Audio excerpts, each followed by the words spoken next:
Welcome in, everybody, to the Flagship podcast. We are recapping the spring scrimmage. I am Chip Brown of Horns 24/7, joined by my colleague and Longhorn Blitz star, Jeff Howe.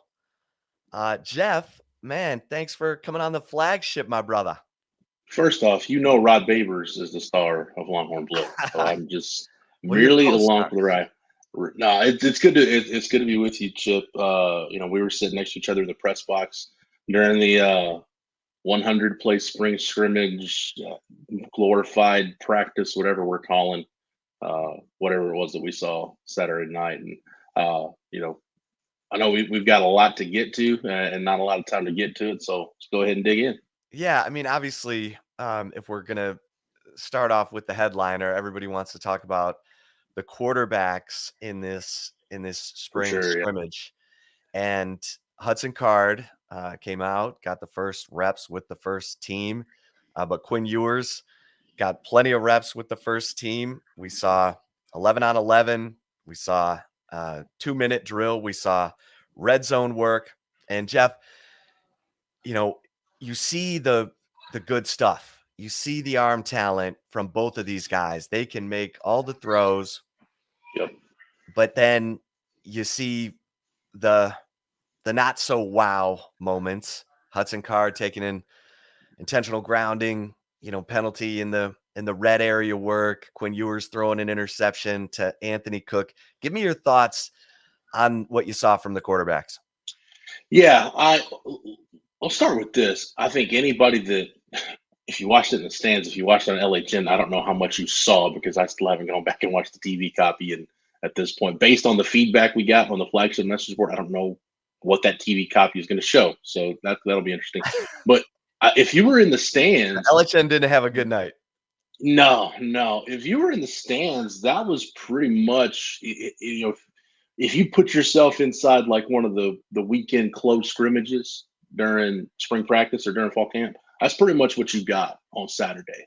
So from that standpoint, just to kind of put into a frame of reference of what you were watching, as opposed to like the traditional spring game format, which I actually like what we got Saturday better than a traditional spring game. Um, Here's my thing on the quarterbacks, Chip. Like you said, when it's clicking for both of them, like you see what makes both those guys special. Like Hudson Card, when it's a rhythm passing game, when he can boom 3-step drop, boom, the ball's out, he knows where it's going. It looks awesome. And Quinn Ewers, man, when you could, it's been a long time. Maybe Sam Ellinger, I think was an underrated deep ball thrower, but you probably got to go back to Shane Buechele the last time we saw a deep ball like that 60 plus yard touchdown to Isaiah New York. You probably got to go back to Shane Buechele last time we saw something like that completed in that stadium and something resembling a game. But I think where both guys need to improve is this. I think for Hudson Card, and I think you asked Sark about this a couple of weeks ago. I think for me, with him, it goes back to pocket presence and understanding, when to bail, when to hang in there, just kind of maintaining the cool head. I think that's still where you see some of the areas for growth for him. And he did. I thought he took a lot of checkdowns last night, and there's nothing wrong with that. I actually think that shows some growth on his part. It doesn't make for exciting football, but I think that's where he needs to continue to grow. And then I think for Quinn Ewers, and I think this is what is going to be the ultimate deal for Sark Chip. I think with Quinn Ewers, it's the mistakes that he makes, how he bounces back and processes those mistakes. And Sark talked about that last night. But look, we both seen a lot of young quarterbacks come through this program, and the first couple of years with those guys, man, it is a slow burn, and you're going to have some growing pains. I mean, even to an extent, you saw it with Colt. We saw it with Vince. Definitely saw it with Sam. Um, how does Sark process those mistakes Quinn makes and those guys being on the same page? I think that really, at the end of the day, what's going to determine, at least initially from the outset, where Sark goes with his quarterback battle. Yeah, I mean, I think if Quinn Ewers is a guy who can, I'll use Tony Romo as an example. Romo would have some 3 interception games, but he'd still rally and find a way to win the Yeah. game because he could forget the mistake and move on. Last year, we didn't see that from Hudson Card. He'd make the mistake and then he'd struggle. And Yeah. Sam Ellinger had that same situation his freshman year. So look, it takes time, it takes growth.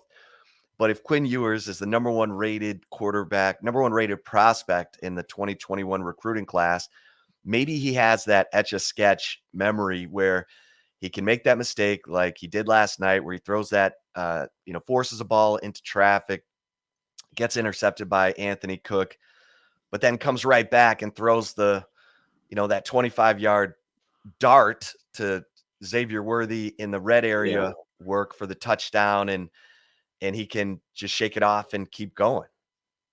Yeah. I think with him too, it's kind of weird. Like, and this might sound like a hot take from me coming from the spring game, but I feel like Sark is in the same scenario he was last year in terms of how he looks at both these guys, and from the outside looking in, how I view it. Hudson Card might be the safer pick at this point, and I think he was last year in terms of a guy that if everything is on time in your offense, I think he can succeed and do it at a high level. But I'm sure we'll get to the offensive line here in just a minute. I still think this is an offense as explosive, as prolific as I think they're going to be. This is still an offense where I don't think everything is going to be on time most of the time. And last year we saw where Casey Thompson, some of the, his pocket presence and his feet, where some of that stuff helped you. I think with Quinn, I think it's just the ability to make the off-platform throws, change arm angles, change ball speeds, just his talented arm to make off-schedule plays. So he can make the off-schedule play, but a little bit much different than what you got from Casey Thompson. I still think that's how Sark has to look at it and judge, okay, how much of the offense do you feel like is going to be on time and how much of it is going to be off schedule? And the more you decide you need to go off schedule, I think that tips the scales to Quinn Ewers. Yeah. Yeah, I liked a lot of what I saw from Quinn Ewers. I mean, he Yeah. he threw the ball away at one point,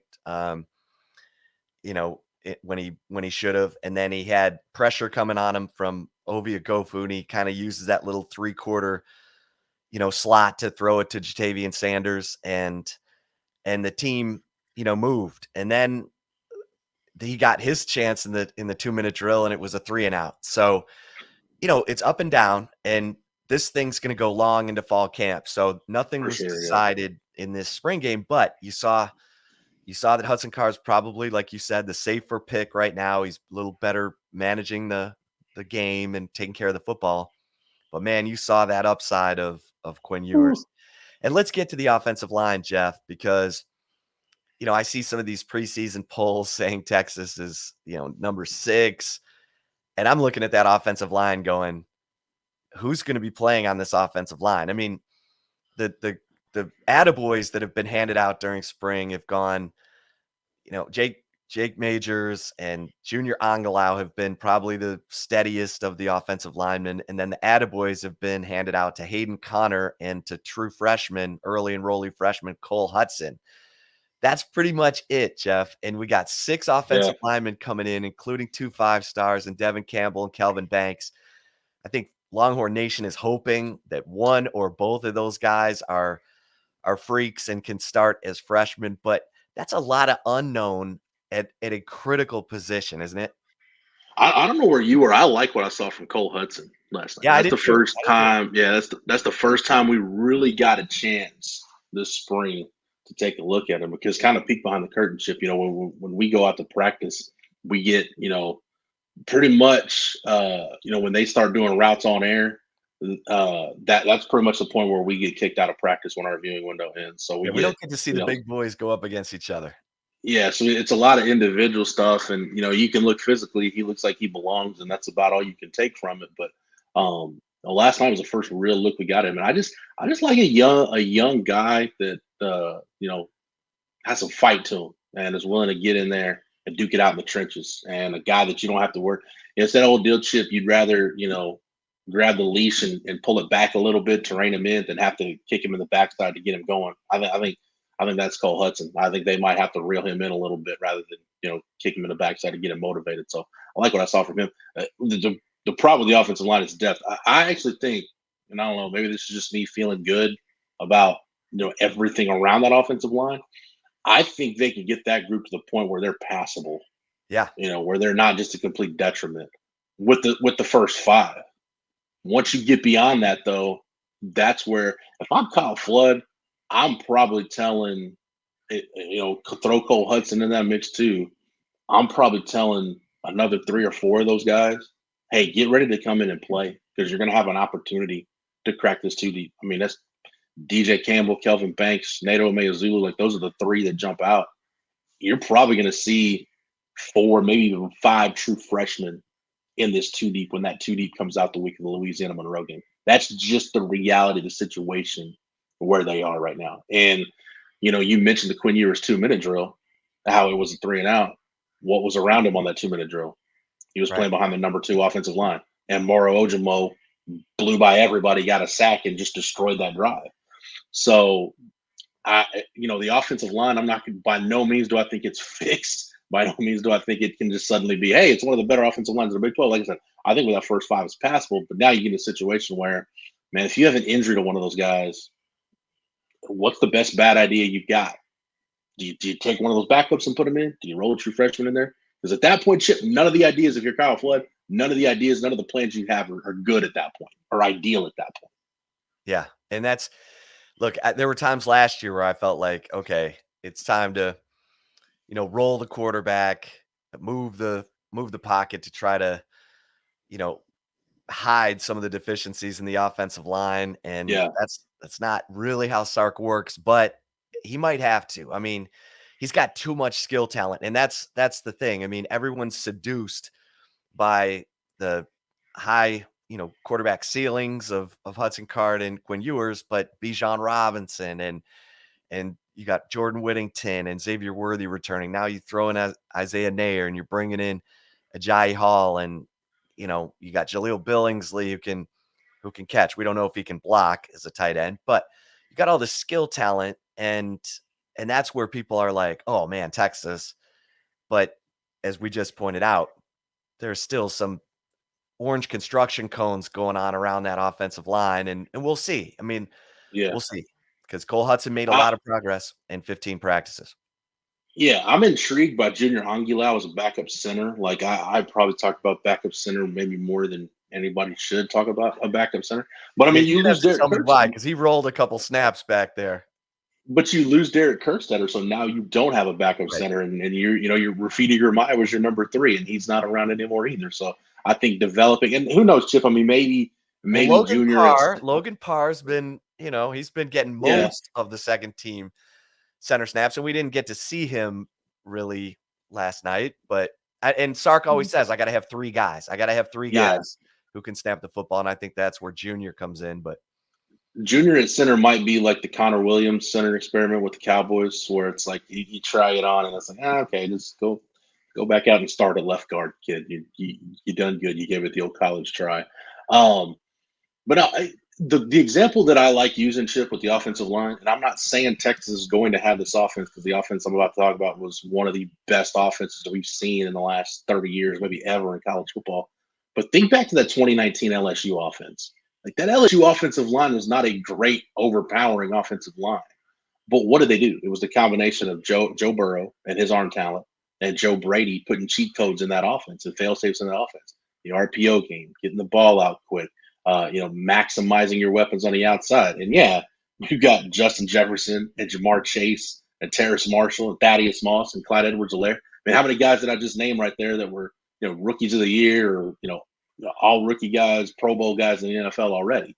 But I think Texas has talent that could potentially maybe get them on the cusp of an elite level or maybe push them over to elite. I think the skill talent is that good. Chip, I think they got the best collection of skill talent in the Big 12. Granted, I haven't seen everybody else in the Big 12, but find me a better group of running backs, wide receivers, frontline wide receivers, and tight ends than what Texas has among everybody else in this conference. I don't think you can do it. And that goes back to what you just said. I think that Sark making sure you put cheat codes in this offense and fail safes in this offense to make sure, hey, take some of the burden off of those guys and kind of use what you've got. And there are parts of this offense and things he can do, whether it's motions and shifts or quick game or whatever.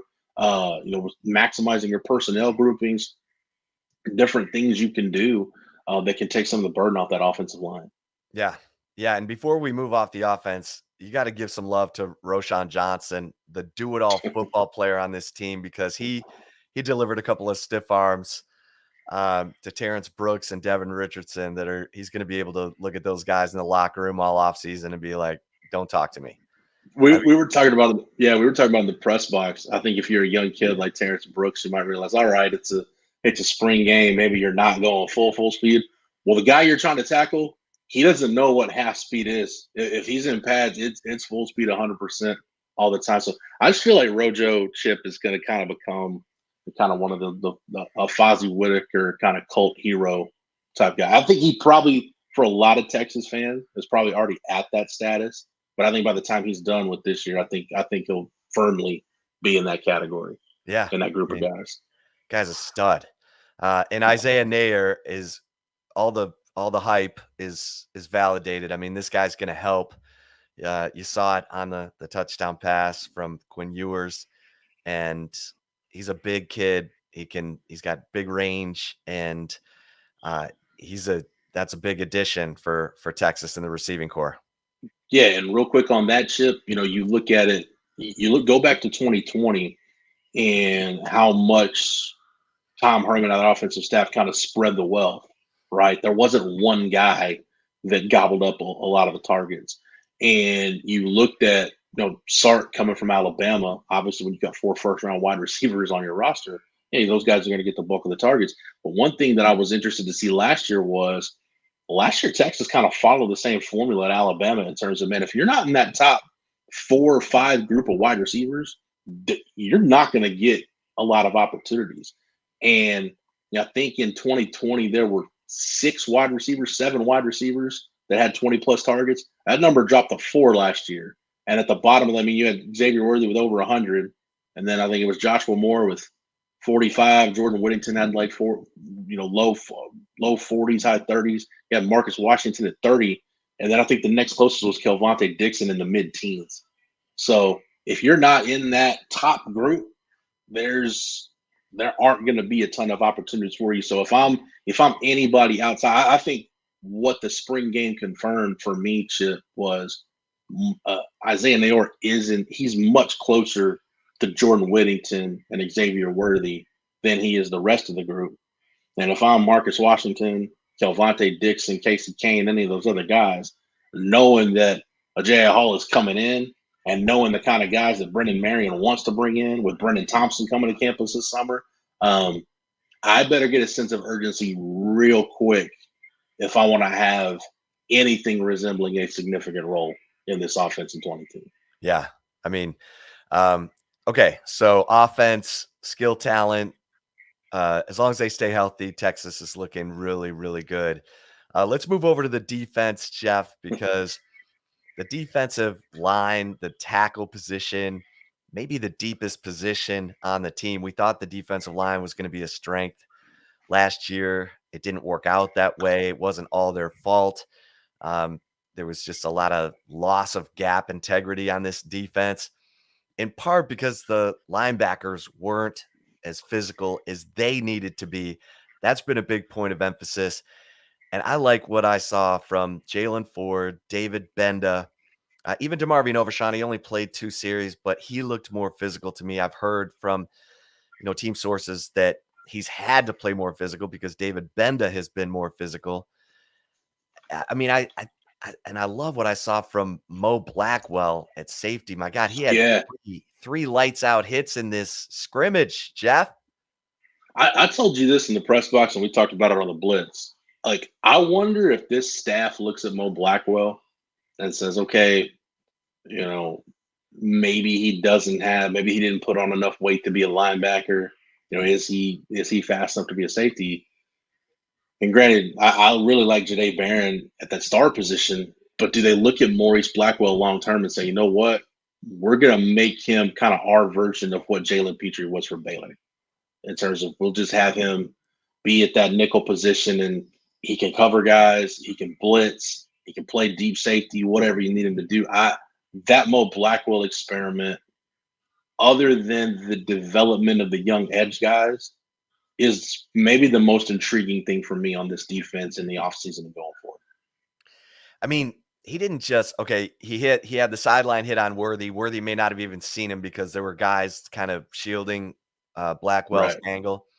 But the hit he made on Jaden Blue at the goal line to keep Blue from scoring in the red area work toward the end was a big time veteran collision at the goal line that said, man, this guy knows what he's looking at. He knows how to execute it. And I mean, I'm probably more excited about Mo Blackwell than anyone else on defense Yeah. coming out of that scrimmage. Well, before we get to D-line, let's stay in the secondary. Let's stay in the secondary because that group, I wanted to watch that group because there's so much shuffling of positions. Chip, I liked what I saw from some of those guys. Yeah. Like, Jameer Johnson being tough in coverage. Janae Barron might have been the best defensive player on the field in the spring game. And, you kind of know what you got with Deshaun Jameson at this point, but like the move of Anthony Cook to a boundary safety position, I think has elevated his game. And Cook has had interceptions all spring. Yeah. Like yeah. And I think, he has been a turnover machine. And what I like about him is now, even his time in Todd Orlando's defense and with Chris Ash, he's played everywhere in that secondary now. He's played corner, he's played nickel, even going back to his freshman year situationally, he played some dime, and now he's at safety. Talk about a guy that just knows defensive football. I like having veteran guys like that at that safety position, especially considering how bad Texas was at safety last year. But yeah, what Jameer Johnson in coverage, that might have been the surprise of the night in terms of the guys defensively. And then that battle, you've written about it, Chip. We talked about it, man. That battle at that field side safety with Keaton Crawford and Jaren Thompson, man, that might just be one of those deals where you just have to alternate guys serious because that looks like, in terms of individual position battles, there might not be a better one on this roster right now, a more competitive one than that one. So, man, I considering how bad that group was last year, I think if you're a Texas fan coming out of the spring game, I think you've got to be really pleased with the trajectory that secondary looks like it's on. That's Pete Kwiatkowski, Terry Joseph, and Blake Gideon doing a really good job. But just to fix your deficiencies, Chip, they could have done one or two things. You can attack it from a scheme standpoint or personnel standpoint. You feel like they're going to attack it with scheme, but I just feel like the personnel adjustments they made have really, really lifted that group. Yeah, I mean, Jaren Thompson, you got to give it to Jaren Thompson because he was, at the beginning of spring, he was running backup nickel and backup safety. And then he sort of supplanted Keaton Crawford as that field safety, and he might have had the play of the game in the scrimmage last night. I mean, Jatavian Sanders makes a great catch in traffic, and he's trying to bull his way into the end zone, and Jaren Thompson literally rips the ball out of his hands and makes a big time play there. And so Jaren Thompson, who, started 5 games at safety last year, had some tough moments. I just like the competitiveness, Jeff. You hit on it. Having a guy like Keaton Crawford pushing you, because Keaton Crawford loves football. You can see it. He'll hit you. There seems to be a good energy at that position. Last year, I don't want to call it the BJ Foster syndrome. The guy had been there too long. Maybe the good days had passed him and his buddies were off in the NFL and he just, it wasn't there. That energy of last line of defense, nothing's gonna, we're never gonna let down. We're gonna fight to the end. That wasn't there. I get the feeling with this group that at least that fight will be there. Yeah. And that they'll do better against the run because there were way too many big runs for big plays. Just think of the OU game that broke loose that never should have. The Will Howard run in the K-State game. Which kind of like that got people benched. That one play just encompassed the struggles defensively last year. Because like if you get a chance, Chip, go back and watch that play. 71-yard run by a 6'5" quarterback. There, like what just blows my mind about that play. None of the 11 guys on defense did their job. Right? There was no penetration from the interior D line. The edge got collapsed. The linebackers flowed the wrong way. Corner couldn't get off a block. Safeties took bad angles, and like it just like if you wanted just a one play kind of Synopsis. freeze frame, yeah, of what was wrong with the defense last year. That one play pretty much sums it up. But no, and I'm not saying the secondary is going to be like that, secondary on the '05 team that where you had everybody playing the NFL and Aaron Ross won the Thorpe Award the following year, didn't even start that year. But Just do the I just job. again, yeah, I there's something. Anthony Cook is one of those guys. Just real quick on him, you look at a guy that struggled early in his career, was in the transfer portal at one point, came back out, and I think now one term that I've started to use, and actually, we saw Tom Herman do a good job of this early in his tenure. Guys that are holdovers from the previous regime, can you kind of repurpose those guys? Give those guys a new purpose, whether it's a position change or whatever it is. Sometimes even just giving guys a new jersey number. There's so many different things you can just show a holdover. Like, hey, I believe in you. You can be a big part of this. I think the fact that Anthony Cook is one of those guys, I think, Chip, I'll borrow a term from Chris Beard that he uses with some of his guys, kind of a defender of the culture at this point. I would say that for Anthony Cook. That's a really good sign for the secondary because, again, if you're a young guy, that's a veteran guy. He's seen up, down, and everything in between in his career. And for him to be bought in the way he is right now, on top of the fact that he's making plays, that's where you can start to see the secondary maybe turn the corner a little bit. All right, we'll take a quick break here on the Flagship podcast, recapping the Texas spring scrimmage. We'll be right back with our final thoughts. And if you're watching us on the Horns 24/7 YouTube channel, we'll roll on, Jeff. Okay, let's get back to the front of the defense. Linebacker. I have to say, Jalen Ford, to me, is one of the more unsung storylines of spring because he's been the guy who, according to his teammates, according to team sources, has really played with more confidence than we ever saw him play with last year. And he was the third leading tackler on the team last year, and he only started 2 games. So it was there for him to take that big step. I think he has taken it. He will continue to. He's athletic, he's big, he can run, and he will hit, and he will take on guards and take on those blocks and shed them, or at least limit the space and force the run to bounce somewhere where he's got teammates. I mean, that's got to happen, and I think it's happening. He is a living, breathing example of there are some coaching staffs in college football that when they offer a kid at a certain position, go back and take a look and make sure you didn't miss something. And with Jalen Ford, he was committed to Utah for a long time. And when Morgan Scalley and Kyle Whittingham and that Utah staff, when they come into Texas and offer a kid, if you're a P5 school in this state who didn't offer that kid, you need to go double back and make sure you didn't miss something. And that's a credit to the previous regime. I mean, they kind of worked incognito to flip him in that early signing window for that 2020 class. And, lowest rated guy in the signing class. But here's the thing, Chip. I think he also encompasses this too. Like we see in the Big 12, the linebackers that are really good in this league aren't like your prototypical 6'3", 230-pound thumping linebackers. I think those guys in this league, they're a dying breed.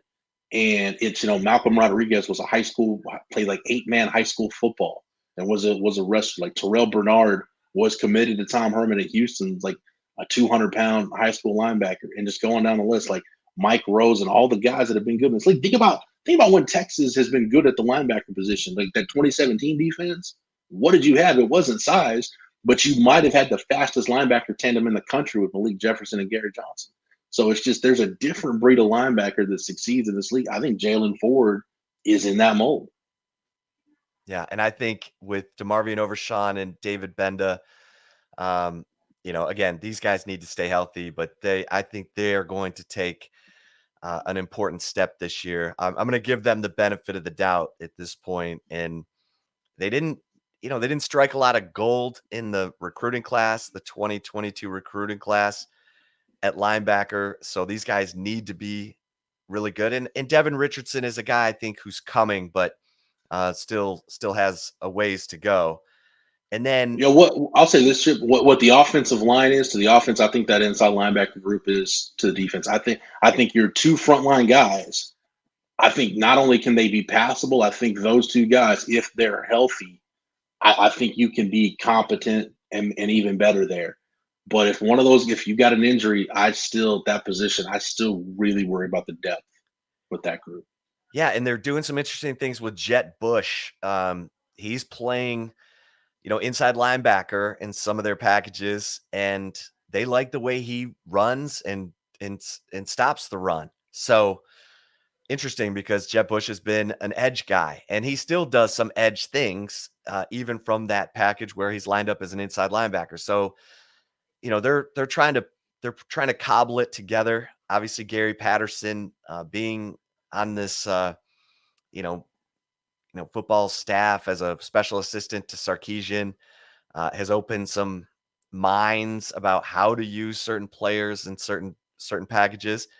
But you're right. I think this is a position group that has to take that next step, and I think they will. I'm going to give them the benefit of the doubt for the moment.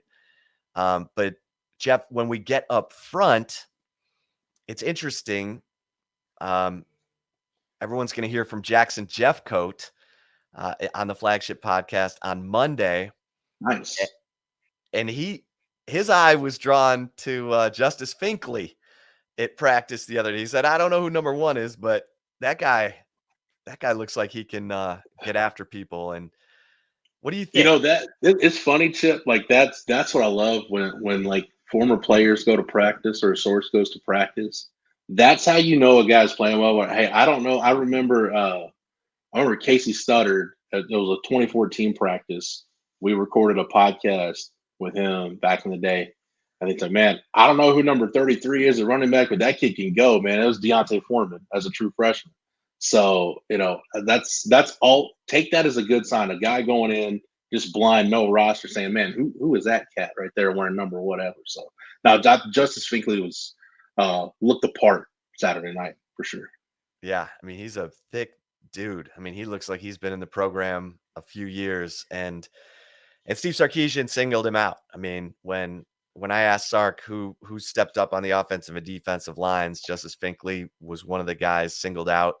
Obviously, Barron Sorrell's had a really good spring. He's been running first team at an end position with Ovia Gofu.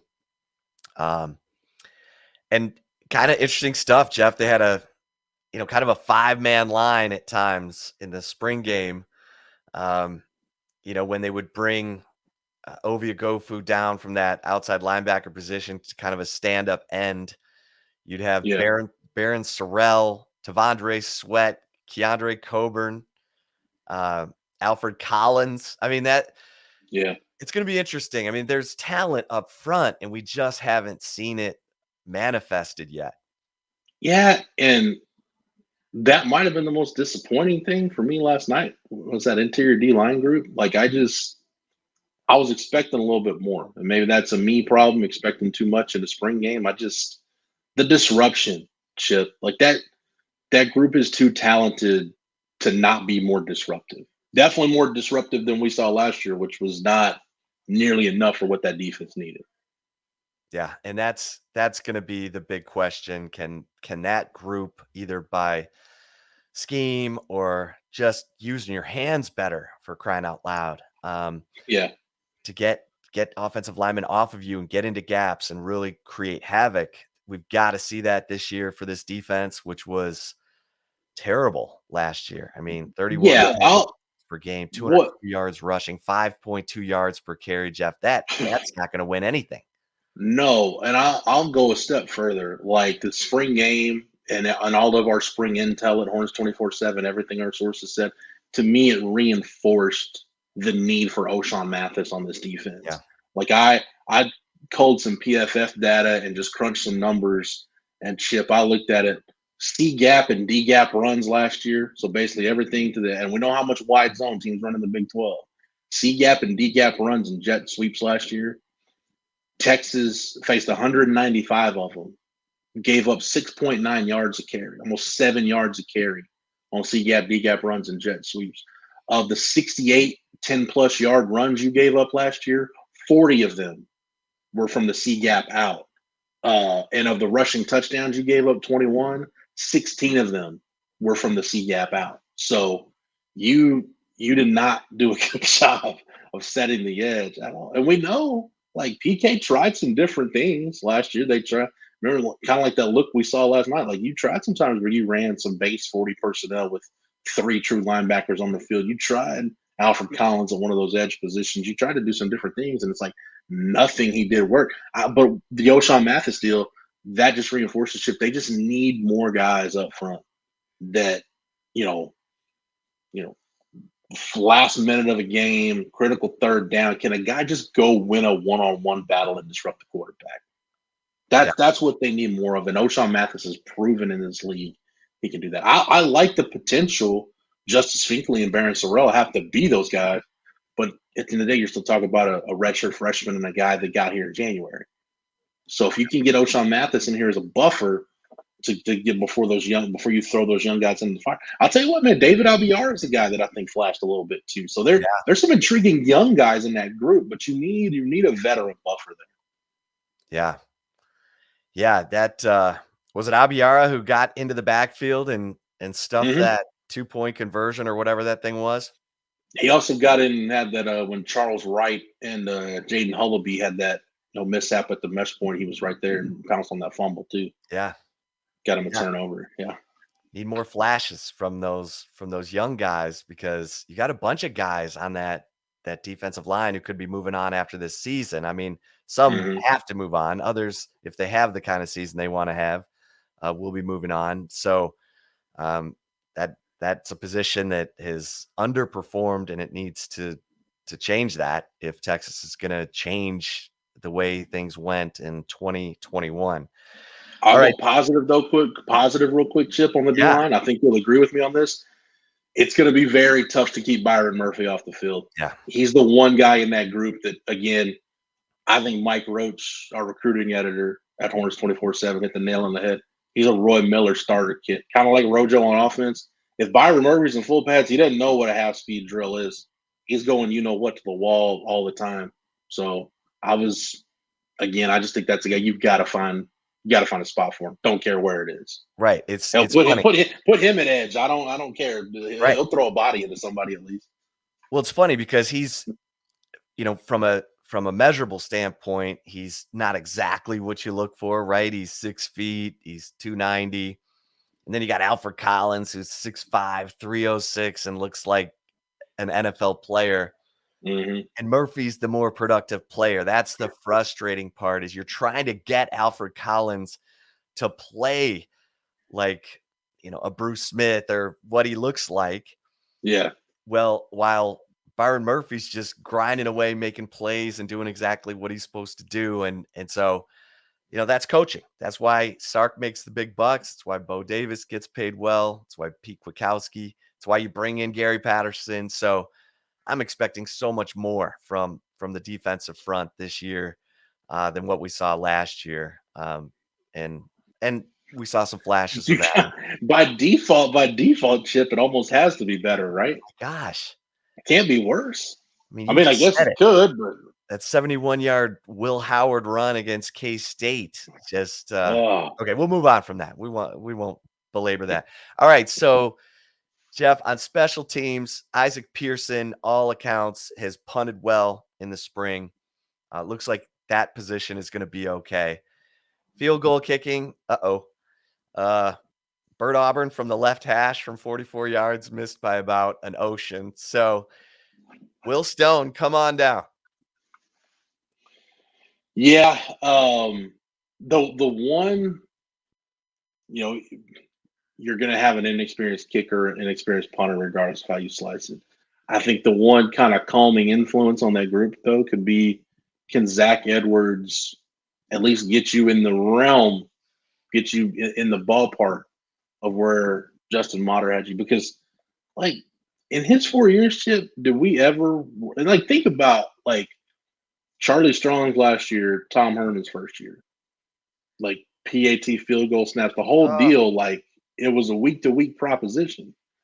And once Justin Mater got in there, and props to Craig Niver for finding that kid and getting him as a preferred walk-on, which, by the way, he went from preferred walk-on to scholarship guy pretty quick in his career. And how often did you worry about a snap when he was the guy snapping it? Never. No. Like, you had 4 years without worrying about the snap being bad. It was a And really good 4 years of field goal kicking, and Dicker finishes as the all Big 12 punter. You're right. I mean, Mater was the one snapping all that.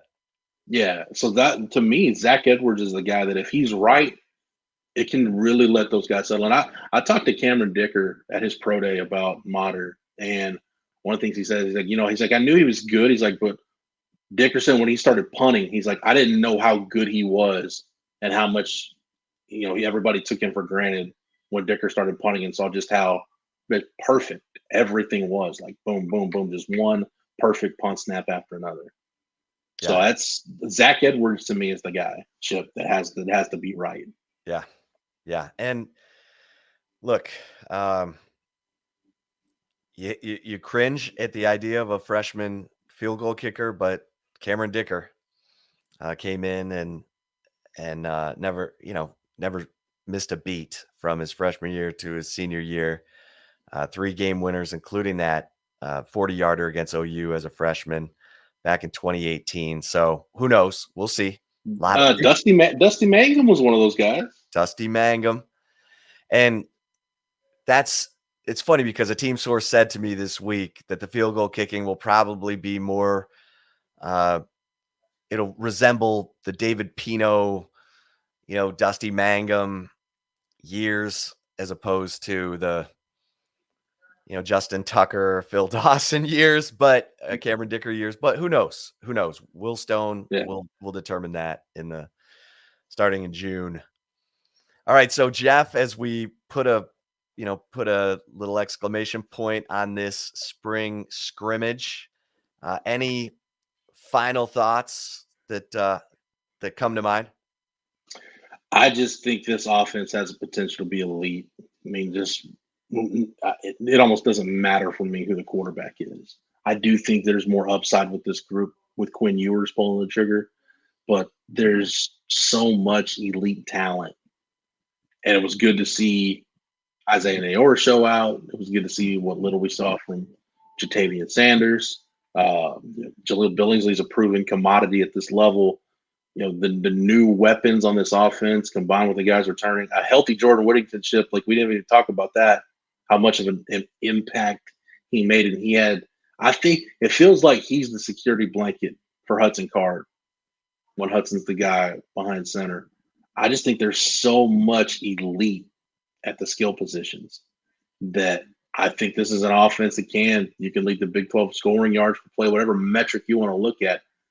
This offense can be elite. And I think with that said, with the issues on defense and special teams that we just talked about, I'll die on the hill of saying, I think at least in the short term, to get to where he wants to be in the long term, Sark needs to go back and look at some of those old Baylor offenses, those old Oklahoma State offenses. And I think Texas now needs to be the bizarro Big 12 offense, that throwback that tries to score 45, 50 points a game as a path to victory. Yeah. No, I agree. I mean, I think there were times last year that in those 3 losses that I mentioned earlier, Oklahoma State, Baylor, where, Texas throttled down a little bit, got simpler instead of more, using the confidence that they just gained, using all their motions and everything that helped them get the lead.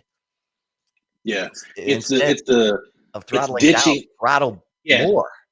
Yeah, to that point, Chip, it's ditching the idea that you can play complementary football. Yeah.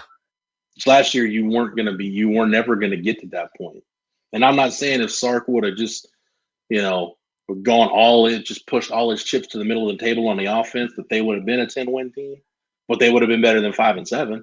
Yeah. I think if this team's going to get to where I think they can get to, kind of that 8, maybe even if things break right, maybe get to that 9-win plateau in the regular season, it's going to have to be pushing all your chips to the middle of the table on this offense and letting them carry you. Well, and that leads me to my final point, Jeff, which is the culture. This was a team that had bad internal culture. I don't blame Sarkisian for everything because I think he had some here we go again guys in key roles who failed to really bow up and fight when it mattered most. And maybe they didn't think they had the guys behind them. Maybe they should have just played young guys with more fight. Yeah. But I think that culture has to change. And I think it will. I think with the guys we talked about in the secondary, that's critical. And then a more confident Jalen Ford, if it really is approaching his defense, I'll believe it when I see it, but that's encouraging that that's even being talked Right. about because they need that guy. They need that guy. DeMarvion Overshawn, I love DeMarvion Overshawn, but he did not play physical enough last year at his position. Um, he might start off physical, but then he'd wear down or not. He'd try to go around blocks or under them, and that can only work for so long before they see the pictures on the sideline and say, okay, we can totally expose him here. And, we'll just get him going one way and run the other. And so that culture of fight, Texas fight, for lack of a better term, um, that that has to be changing too. And so we'll see that we won't know that until we see adversity in once the season starts, whether it's Lou Monroe or certainly against Week Alabama. two, yeah. I was You gonna know, say week that game 2, you're gonna get a face full of it. And then you got old Jeff Trailer, lurking there in week 3 with he'll be poor mouthing his team because they got some holes to fill, but that guy will have that team ready like it's a war. So, Yeah, they'll, that's real quick on that, Chip. That UTSA game, that'll be like a lot like the Louisiana game last year, yeah, and how I look at it from the standpoint of you should win that game, but if you're not buttoned up that week, you can mess around, get in the fourth quarter, and realize suddenly, hey, we're in a dogfight, and we gotta work to finish this one off. yeah. Hudson Card And had a you lot could of mess around, get yourself in a game with UTSA. he had a lot of third and long conversions in that game that people may have slept on. That was not, just a cakewalk on first and second down for No, Texas. So, yeah, it's gonna be fun. It's gonna be fun, and hopefully, it's been fun for everyone to listen to the flagship podcast with my man Jeff Howe as we recap the orange white scrimmage capping off spring football. Jeff, thanks, man, yeah, anytime, Chip. and thanks everybody for listening. And for Jeff Howe, I'm Chip Brown of Horns 24/7. Until next time, stay safe and keep the faith.